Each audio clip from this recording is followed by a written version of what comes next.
যে পাকিস্তানের বর্বর বাহিনী যেদিন বাংলার মানুষের উপর আঘাত এনেছিল, বাংলাদেশকে নিশ্চিহ্ন করার চেষ্টা করেছিল, সেদিন আমার মনে আছে 25 মার্চ তারিখে এই ঐতিহাসিক পিলখানার উপর তারা আক্রমণ চালায়।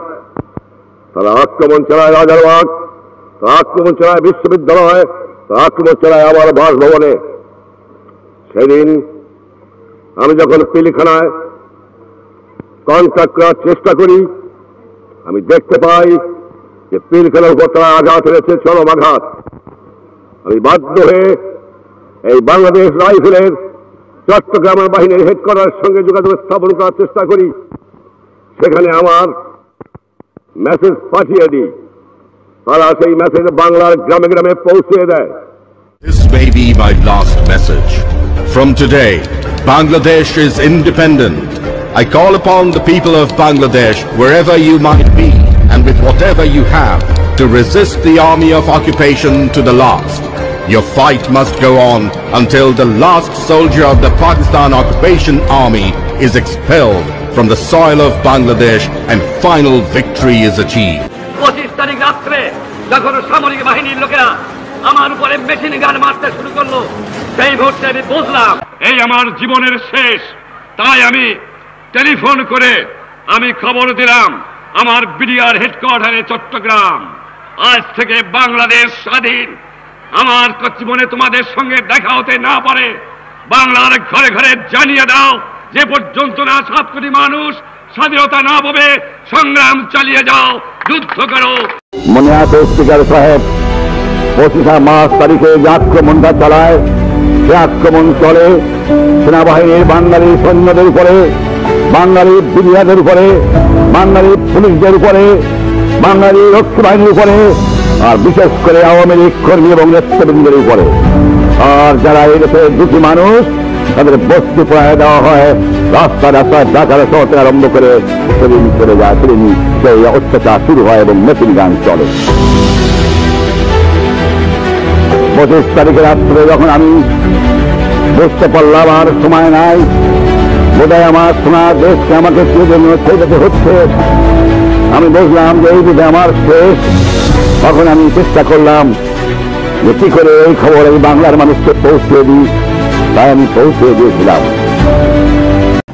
আজ থেকে বাংলাদেশ স্বাধীন, বাংলার ঘরে ঘরে জানিয়ে দাও যে পর্যন্ত না এই 25 বাহিনী বাংলাদেশ থেকে বিতাড়িত না হবে, যে পর্যন্ত না 7 কোটি মানুষ স্বাধীনতা না পাবে, সংগ্রাম চালিয়ে যাও, যুদ্ধ করো।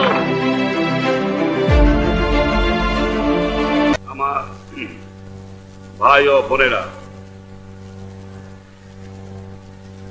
আজ 26 মার্চ, 25 মার্চ রাত্রে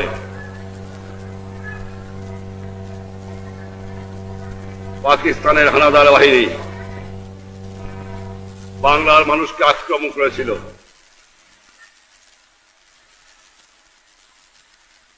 হাজার হাজার লক্ষ লক্ষ লোককে হত্যা করেছিল। সেদিন রাত্রে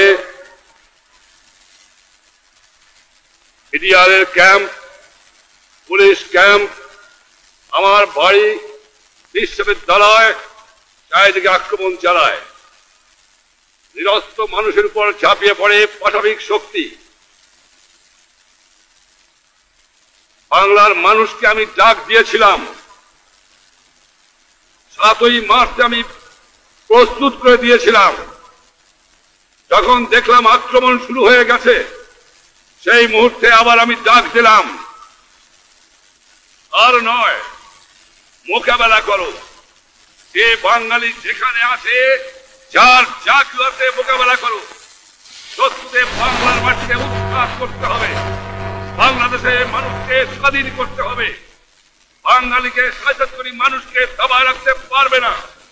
দুনিয়ার মানুষের কাছে আমি সাহায্য চেয়েছিলাম। আমার সামরিক বাহিনী যারা বাঙালি ছিল, আমার বিডিআর, আমার পুলিশ, আমার ছাত্র যুবক কৃষককে আহ্বান করেছিলাম। বাংলার মানুষ রক্ত দিয়ে মোকাবেলা করেছিল। ৩০ লক্ষ লোক শহীদ হলো, লক্ষ লক্ষ মা বোন ইজ্জত হারালো। শত শত বুদ্ধিজীবীকে হত্যা করা হলো। দুনিয়ার জঘন্যতম ইতিহাস সৃষ্টি করলো পাকিস্তানের শাসক শ্রেণী, যা কোনোদিন দুনিয়ায় হয় নাই। দুনিয়ার ইতিহাসে এত রক্ত স্বাধীনতার জন্য কোনো দেশ দেয় নাই, যা বাংলার মানুষ দিয়েছে। প্রিয় দেশবাসী, পাকিস্তানি সেনাবাহিনী অতর্কিতে পিলখানা ইপিআর ঘাঁটি, রাজারবাগ পুলিশ লাইন আক্রমণ করেছে এবং শহরের লোকদের হত্যা করছে। ঢাকা, চট্টগ্রামের রাস্তায় রাস্তায় যুদ্ধ চলছে। আমি বিশ্বের জাতিসমূহের কাছে সাহায্যের আবেদন করছি। আমাদের মুক্তিযোদ্ধারা বীরত্বের সঙ্গে মাতৃভূমি মুক্ত করার জন্য শত্রুদের সাথে যুদ্ধ করছে। সর্বশক্তিমান আল্লাহর নামে আপনাদের কাছে আমার আবেদন ও আদেশ, দেশকে স্বাধীন করার জন্য শেষ রক্তবিন্দু থাকা পর্যন্ত যুদ্ধ চালিয়ে যান। আপনাদের পাশে এসে যুদ্ধ করার জন্য পুলিশ, ইপিআর, বেঙ্গল রেজিমেন্ট ও আনসারদের সাহায্য চান। কোনো আপোষ নাই, জয় আমাদের হবেই। আমাদের পবিত্র মাতৃভূমি থেকে শেষ শত্রুকে বিতাড়িত করুন। জয় Bangla.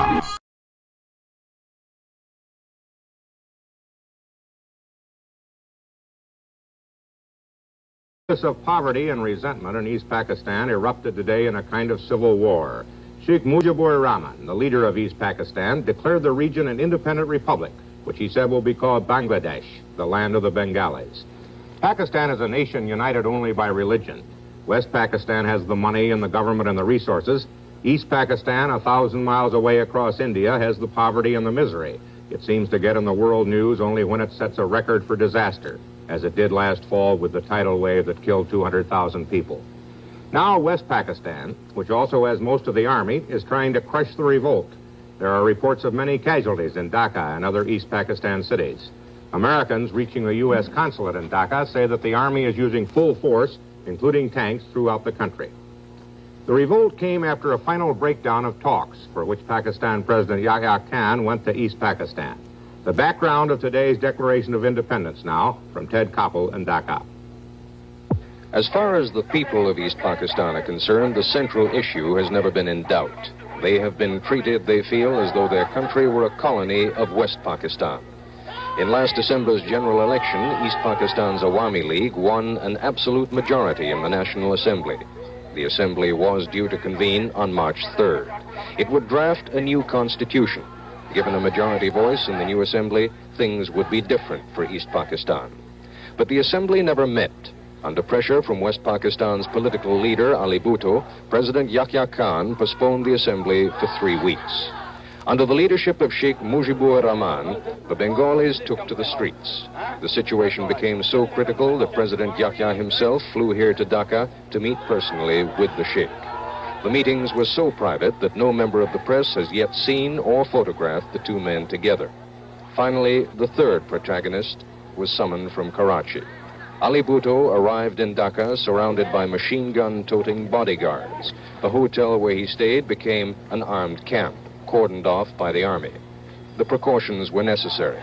In a competition for the most hated man in East Pakistan, Ali Bhutto would win in a walk. Within 24 hours of Bhutto's arrival in Dhaka, President Yahya postponed the National Assembly yet again, this time indefinitely. The Bengalis used the occasion to proclaim a kind of de facto independence. To the crack of a 1.5 gun salute, a rifle and what looked to be a Luger pistol, student groups hoisted the new Bangladesh flag before a crowd of some 10,000 people. But the Bengali people have tasted the influence of their own numbers. Sheikh Mujib's rhetoric and their own slogans have convinced them that compromise is tantamount to surrender. This is Ted Koppel, ABC News, Dhaka.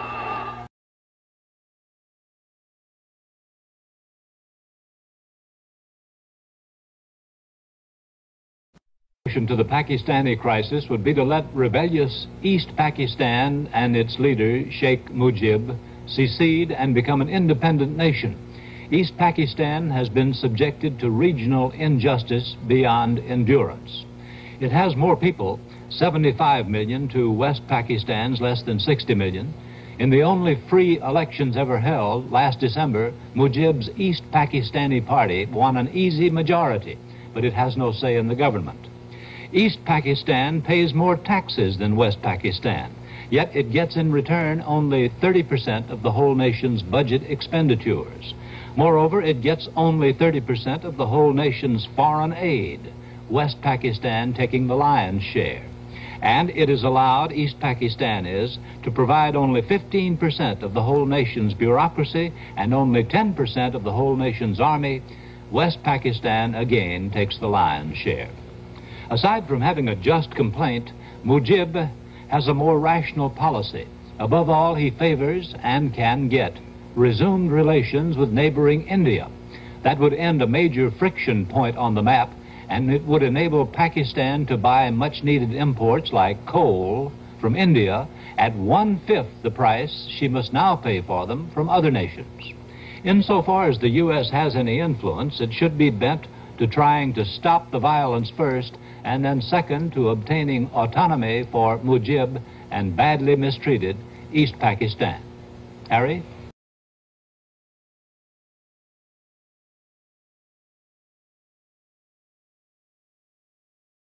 Separated by 1,000 miles of Indian territory in a move by the British a quarter of a century ago to provide separate homelands for the Muslim Pakistanis and the Hindu Indians. Now, East Pakistan, which has only 15% of the land but considerably more than half of the people, feels it's being treated as a colony. Last December, there were elections, and the Awami League of East Pakistan, led by Sheikh Mujibur Rahman, won a majority of the seats in the National Assembly, which runs both halves of the country. But the President of Pakistan, Yahya Khan, has yet to allow the Assembly to convene. The Assembly was to draw up a new constitution. Fighting broke out, and the President reimposed martial law in East Pakistan. The East Pakistanis claim now they've surrounded West Pakistani troops in 6 cities. Civil war was forecast earlier this week when the East Pakistanis showed their own flag. Then they took to the streets calling for autonomy. They refused to believe reports of an agreement between President Yahya and Sheikh Mujib. And Mujib encouraged them while negotiating with Yahya. He moved easily among the demonstrators at the rallies. A tall, imposing figure, a consummate politician, he's become a symbol of the frustrations of the East Pakistan people who claim they're treated as second-class citizens. Mujib has 2 powerful advantages. East Pakistan produces most of the world's jute and earns badly needed foreign exchange, and East Pakistan buys 40% of everything made in West Pakistan. Zulfikar Ali Bhutto, the leftist who is Yahya's chief opposition in West Pakistan, has complicated the situation. He has fought to keep Mujib and Yahya from reaching agreement. But Mujib seemed supremely confident that he would win in the end. And behind the call. Are you sure to win this cause? Nobody can stop it. Autonomy of East Pakistan? Nobody can stop it. Autonomy? Oh, definitely. Who can stop my autonomy? More than that. More than autonomy. No question of this and that. I want my rights. Emancipation. I want my emancipation. I want to live like a free citizen of a free country. You mean independence? That I don't mean. Yeah. It can be done many ways. Ultimately, it can be done many ways. Slowly, by amicable settlement, by many ways it can be achieved. And West Pakistan cannot do anything about it. Who can do anything when 20 million people are united behind us? Even with the army. What damn army can do? We don't care for them. They can suppress my people with bullets. So you're already the chief of independent Bengal. De facto, not legally, but de facto. I am representing the people of Bengal. Legally, morally, I am the man who can govern this country.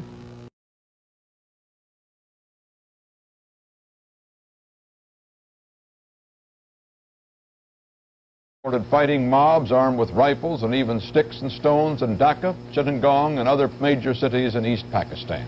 In a radio broadcast, President Yahya Khan accused East Pakistan's leader, Sheikh Mujibur Rahman, of treason and ordered the army to take any steps necessary to restore the authority of the government. A clandestine radio station calling itself the Voice of Independent Bengal broadcast that Rahman has declared East Pakistan an independent nation. In Dhaka yesterday, Rahman, who has long fought for self-government for East Pakistan, addressed a rally of his followers. The 51-year-old sheikh is the leader of the Awami League, a political party that won a landslide victory in national elections last December. It was the country's first freely elected National Assembly in its 23-year history. But because of differences between Rahman and President Khan, the assembly has never been convened. There are some 75 million persons in East Pakistan. The feeling is strong there that the central government, 1,000 miles away in West Pakistan, has been treating them as second-rate citizens. The fact is that East and West have little in common, even speaking different languages. Rahman has asked if anybody can stop East Pakistan's drive towards self-government. Oh, nobody can stop it. Autonomy of East Pakistan? Nobody can stop it.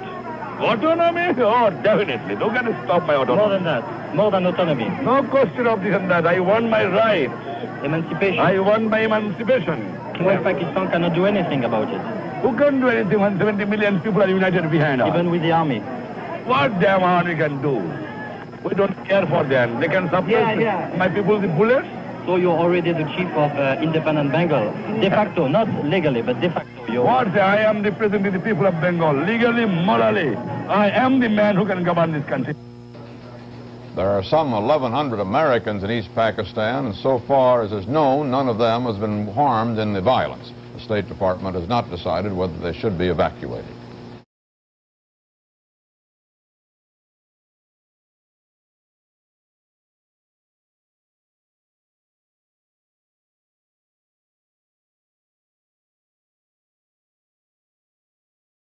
হচ্ছে 26শে মার্চের সন্ধ্যায় আপনারা কালুরঘাট থেকে যে ঘোষণা দিয়েছেন সেটা কিন্তু আন্তর্জাতিক গণমাধ্যমের কাছেও পৌঁছে গেছে এই খবরটা।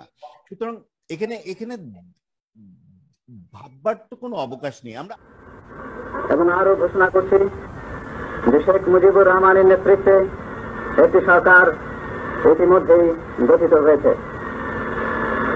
এই সঙ্গে ঘোষণা করা যাচ্ছে যে শেখ মুজিবুর রহমান বাংলাদেশের 7.5 কোটি মানুষের ভোটে নির্বাচিত প্রতিনিধিদের একচ্ছত্র নেতা এবং তার নেতৃত্বে গঠিত সরকারি স্বাধীন সার্বভৌম বাংলাদেশের জনসাধারণের একমাত্র বৈধ সরকার। এই সরকার আইন ও সংবিধান অনুসারে গঠিত এবং বিশ্বের সকল দেশের সরকার কর্তৃক স্বীকৃতি পাওয়ার যোগ্য।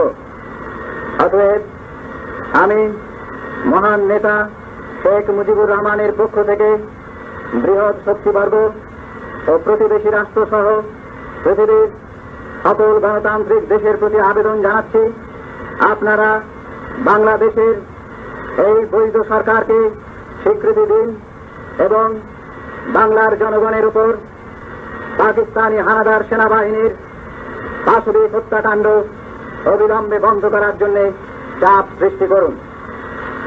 আমাদের বিবেচনায় বৈধভাবে নির্বাচিত জনগণের প্রতিনিধিদের বিচ্ছিন্নতাবাদী বলে অভিহিত করা একটা নির্মম পরিহাস এবং এই পরস্পর বিরোধী ক্রিয়া কাউকে বিভ্রান্ত করতে পারে না।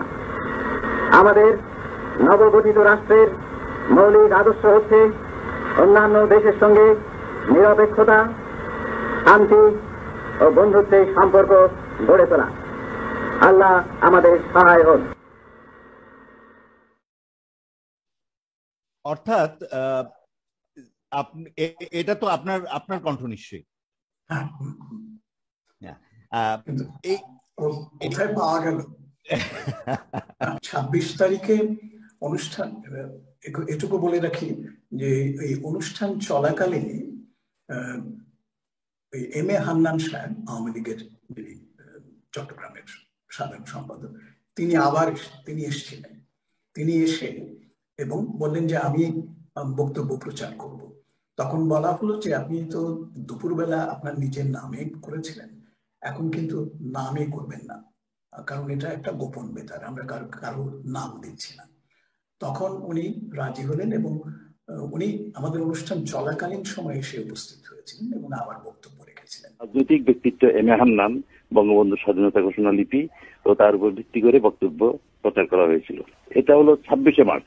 বঙ্গবন্ধু বলেছেন, আমার সংগ্রাম শুধুমাত্র বাংলাদেশের শোষিত মানুষের জন্যই নয়, বিশ্বের সকল শোষিত মানুষের জন্য আমার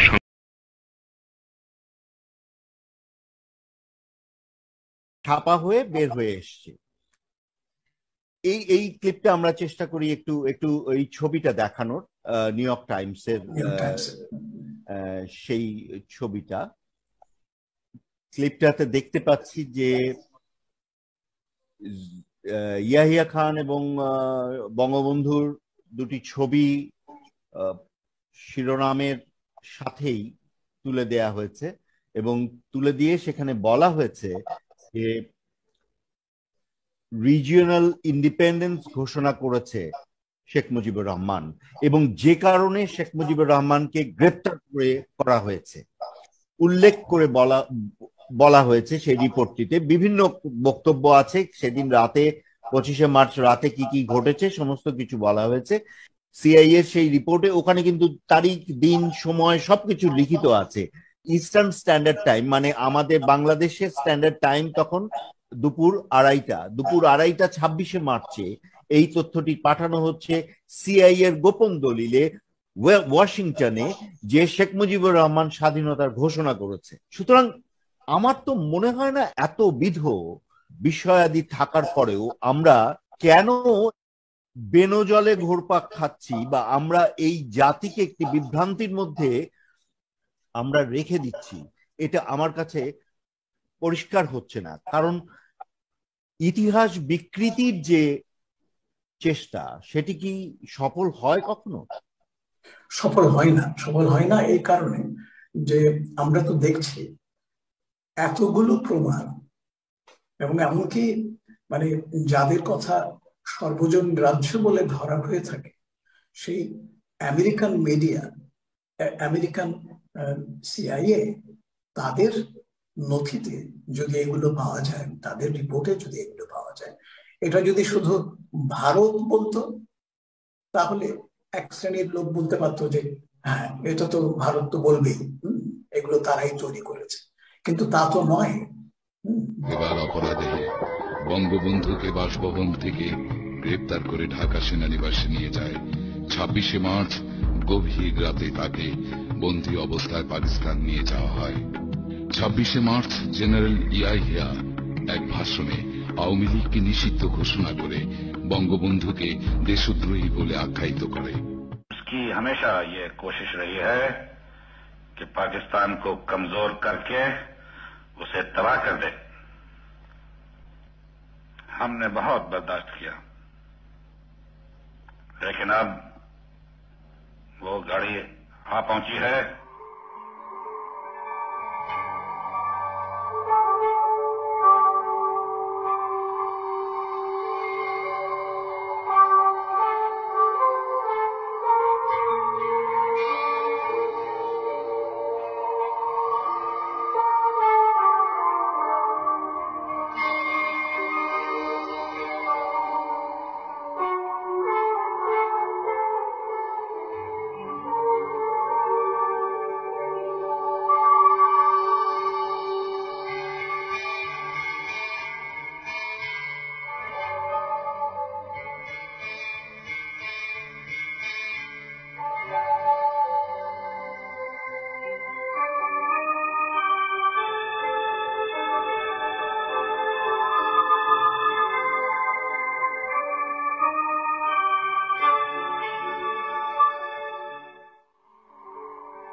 সাতাশে মার্চেও সন্ধ্যায় কালুরঘাট কেন্দ্র থেকে দ্বিতীয়বারের মতো অনুষ্ঠান সম্প্রচারে সক্ষম হয় স্বাধীন বাংলা বেতার কেন্দ্র।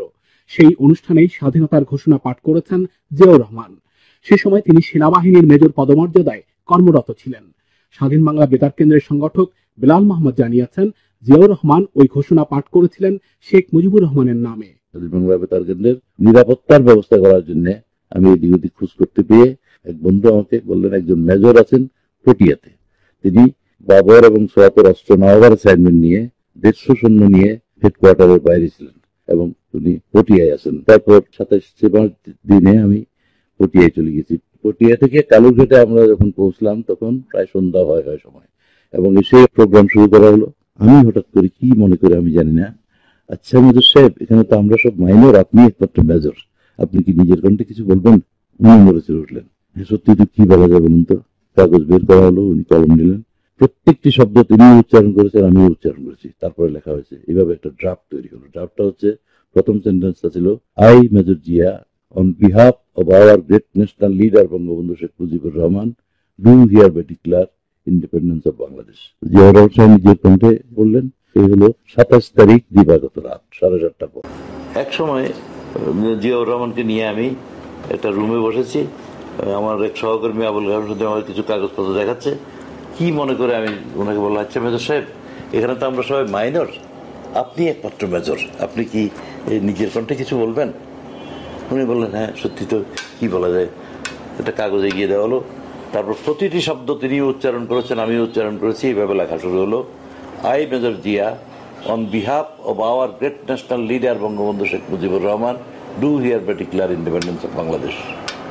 তারপরে লেখা হলো, পাঞ্জাবিরা এই সব অস্ত্র ব্যবহার করছে, তাদেরকে দমন করতে আমাদের 2 দিন বা 3 দিনের বেশি সময় লাগবে না। তারপরে শেষ করা হলো, ভিক্টরি যাওয়ার খোদা হবে, জয় বাংলা বলে। এই ঘোষণাটি ড্রাফটও তৈরি হলো আমার সাথে আলাপ করে করে। আমি সঙ্গে সঙ্গে অনুবাদও লিখলাম। আর আমার সহকর্মী বললাম, একটা ঘোষণা দিতে থাকো, কিছুক্ষণের মধ্যে মেজর জিয়াউর রহমান একটি জরুরি ভাষণ দেবেন। জিয়াউর রহমান বলবেন না, মেজর জিয়া বলবেন। তো কিছুক্ষণের মধ্যে মেজর জিয়া একটি জরুরি ভাষণ দেবেন। এইভাবে 2 বা 3 বার বলা হয়েছে আগে, অ্যাডভান্স অ্যানাউন্সমেন্ট। তারপরে উনি নিজের কণ্ঠে ইংরেজিটা পড়েছেন, বাংলাটা আমি আমার সহকর্মী আব্দুল্লাহ আল ফারুকের কণ্ঠস্বর ভালো তাকে দিয়ে শুনিয়েছি। এই হলো, কোনো রকম পূর্ব প্রস্তুতি ছিল না, পরিকল্পনা ছিল না, এবং এটা স্বাধীনতা ঘোষণা নয়, এটা হচ্ছে বঙ্গবন্ধুর পক্ষ থেকে একই কথার পুনরুক্তি করা। এবং এটা 27 তারিখ সন্ধ্যায়। এবং রাষ্ট্রপতি জিয়া কোনোদিন নিজেকে স্বাধীনতার ঘোষক বলেননি, এবং 27 তারিখের জায়গায় 26 তারিখও বলেন নাই, উনি সবসময় 27 তারিখই বলেছেন। এবং 7ই মার্চের বক্তব্যকে তিনি একটা প্রবন্ধে কোনো পত্রিকায়, বিচিত্রায় সম্ভবত, গ্রিন সিগন্যাল বলেছেন, জাতির জনকের গ্রিন সিগন্যাল বলেছেন। কাজে ওই পরবর্তী সময়ে যে ঘোষক টোষক বলা হচ্ছে, এগুলো পরবর্তী সময়ের তৈরি, রাষ্ট্রপতি জিয়া ক্লেম করেন। আর আমি এখন যে কথাটুকু বললাম, এই যে ওনাকে ঠাট্টার মতো প্রস্তাব দিয়েছি, ওনার জীবদ্দশায় আমি প্রবন্ধ লিখেছি, ওনার সেসব প্রবন্ধ উনি পড়েছেন, উনি কোনো আপত্তি করেননি। এখন সামরিক বাহিনীর লোকরা, যেমন আমি ওনাকে ডেকে নিয়ে গেছি, কিন্তু এক জায়গায় উনি বলছেন, উই ক্যাপচার্ড রেডিও অন 27। এই ক্যাপচারটা এটা সামরিক ভাষা, আর্মির ভাষা। আর্মিকে আমি ডেকে নিয়ে গেল, তারা পজিশন নিলেই তারা ওটাকে তাদের ভাষায় বলবে যে আমরা ক্যাপচার করেছি। এটা হলো আর্মির ভাষা, এটাতে মাইন্ড করি না আমরা ওনার। আর যে বিতর্কের কথা আপনারা আমাকে শুরুতে বললেন, প্রশ্নের শুরুতে, বিতর্কের উদ্ভব হয়েছে, এটা সম্পূর্ণ মতলবী এবং রাজনৈতিক। প্রকৃতপক্ষে স্বাধীনতার ঘোষণা এটা ছেলে খেলা না, এটা যে কেউ দিতে পারে না। আমাদের স্মরণকালের, বাংলাদেশের স্মরণকালের ইতিহাসে নবাব সিরাজউদ্দৌলার পর থেকে যদি ধরি, অনেক বড় বড় নেতার উদ্ভব হয়েছে। নেতাজি সুভাষচন্দ্র বসু, দেশবন্ধু চিত্তরঞ্জন দাস, শেরে বাংলা একে ফজলুল হক, এরা কেউই স্বাধীনতা ঘোষণার পরিবেশ পান নাই। একমাত্র 1971 সালে বঙ্গদেশের একটা খণ্ডিত অংশ, পূর্ববঙ্গে তদানীন্তন, এই অংশের বাঙালিরা বঙ্গবন্ধু শেখ মুজিবুর রহমানের একচ্ছত্র নেতৃত্বে বাঙালি জাতীয়তাবাদের পূর্ণ বিকাশ ঘটাতে পেরেছিল। এবং এই আমাদের স্মরণকালের ইতিহাসে বঙ্গবন্ধুই একমাত্র সব রকমের ক্রাইটেরিয়া পূরণ করে স্বাধীনতা ঘোষণার পরিবেশ পেয়েছিলেন। স্বাধীনতা ঘোষণা তো ছেলে খেলা না। সেই স্বাধীনতা ঘোষণা করতে পারে তার জনপরিচিতি থাকে ব্যাপক, সেই স্বাধীনতা ঘোষণা করতে পারে যার আন্তর্জাতিক পরিচিতি থাকে, সামরিক বাহিনীর সাপোর্ট থাকে, এবং সেই মুহূর্তে শ্যাডো গভর্নমেন্ট ফর্ম করার প্রস্তুতি থাকে। এই সবগুলো ক্রাইটেরিয়া একমাত্র 16 কলা পূর্ণ হয়েছিল 1971 সালে বঙ্গবন্ধু শেখ মুজিবুর রহমানের নেতৃত্বে। কাজেই ওই স্বাধীনতার ঘোষণা আমি তো বললাম নেতাজিও করতে পারেন নাই, দেশবন্ধুও করতে পারেন। আমাদের স্মরণকালের ইতিহাসে সর্বপ্রথম বাঙালির একটি স্বাধীন রাষ্ট্র তৈরি হয়েছিল এই বাংলাদেশের খণ্ডিত অংশে 1971 সালে বঙ্গবন্ধু শেখ মুজিবুর রহমানের নেতৃত্বে। A few days after the army crackdown, Major Zia announced to the world the plight of East Bengal. And once I was told about it, and having known the earlier background that the Pakistanis were out to kill our people, the civilian population and the Bengali army personnel, we had no other way but to take up arms and fight our way out.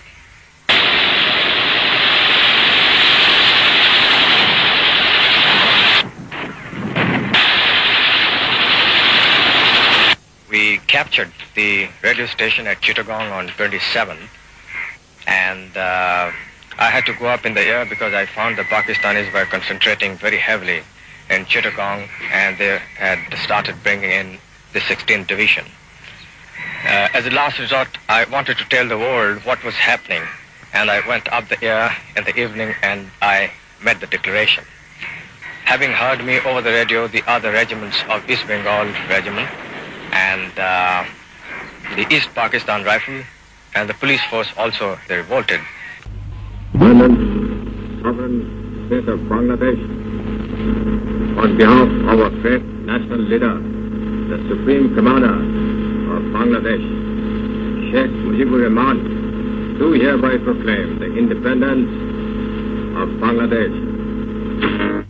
It is further proclaimed that Sheikh Mujibur Rahman is the sole leader of the elected representatives of 75 million people of Bangladesh.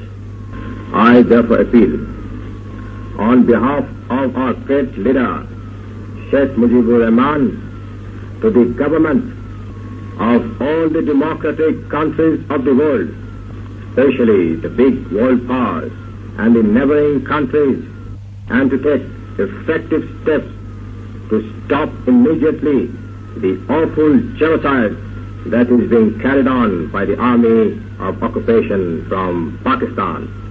To dub us the legally elected representatives of the majority of the people as secessionists is a cruel joke and contradiction in terms which should befool none. The guiding principle of a new state will be, first, neutrality, second, peace, and third, friendship to all and enmity to none. May Allah help us. Joy Bangla.